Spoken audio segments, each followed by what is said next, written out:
Now, as night fell in the streets of Nairobi, the horrific death of a man identified as Rexx Masai would mark the end of yesterday's anti-finance bill protest, also termed Occupy Parliament. Rexx, who according to witness reports was on his way home from work, was shot and badly injured before he passed on just a few minutes later. NTV's Ngina Kirori has obtained exclusive footage of the incident, which sets the scene of what took place on the night of 20th of June. This as the family of Rexx suffered delays from government authorities after they were forced to take his body to City Mortuary pending a homicide investigation. Here now is that report.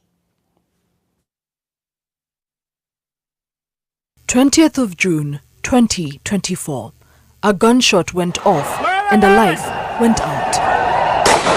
The first sign that trouble was rife in the air comes from this CCTV footage which NTV has exclusively obtained along Moi Avenue at 7:19 p.m.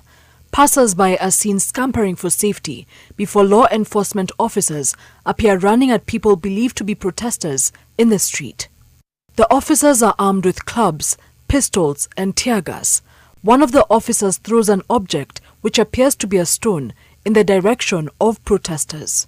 The anti-finance bill protests, also termed Occupy Parliament, which were mostly characterized by few incidents of casualties compared to Tuesday's protests, are about to take a dark and tragic turn. Further down the road, at Mama Ngina Street, another crowd of people are running for their lives. Among them is Rexx Masai. The group doesn't know it yet, but they are seconds from disaster. One of them even drops their phone and goes back to pick it up, but on second thought, he leaves it as he sees a police officer brandishing a pistol. From another angle, that same police officer fires the fatal shot. When the dust settled, 29-year-old Rexx Masai was lying in the street, writhing in pain, with a bullet wound and a bullet lodged in his thigh.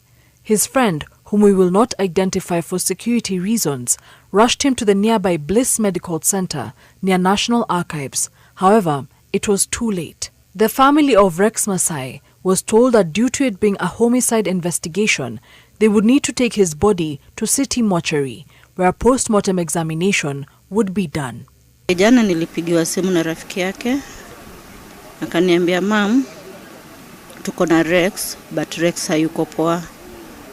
Nikamwambia kama ni mgonjwa, tafuteni hospitali, mpeleke na uniambie uko hospitali gani.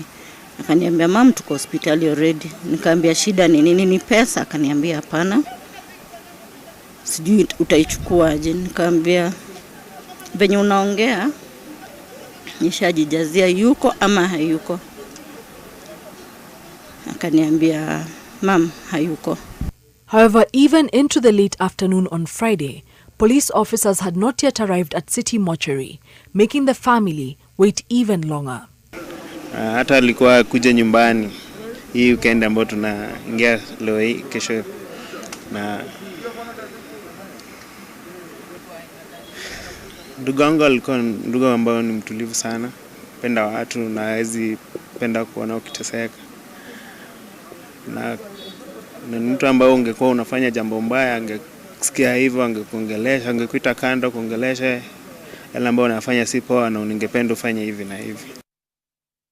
The National Police Service has yet to issue an official statement regarding the issue, with the last communication they made about the protests coming one day ago.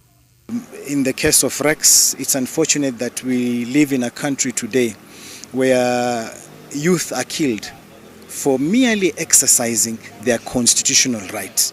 The Independent Policing Oversight Authority has, however, issued a statement confirming that they have launched investigations into Rexx Masai's death and have called on police officers to exercise restraint. If she could issue a message to the person who shot her son, Rexx's mother says she would tell him this. Mama napenda Mungu, sitamlipisha kisasi. Acha Mungu akadili na yeye. At approximately 7 p.m., Rexx Masai was still alive along this street before he fell dead after a gunshot was fired.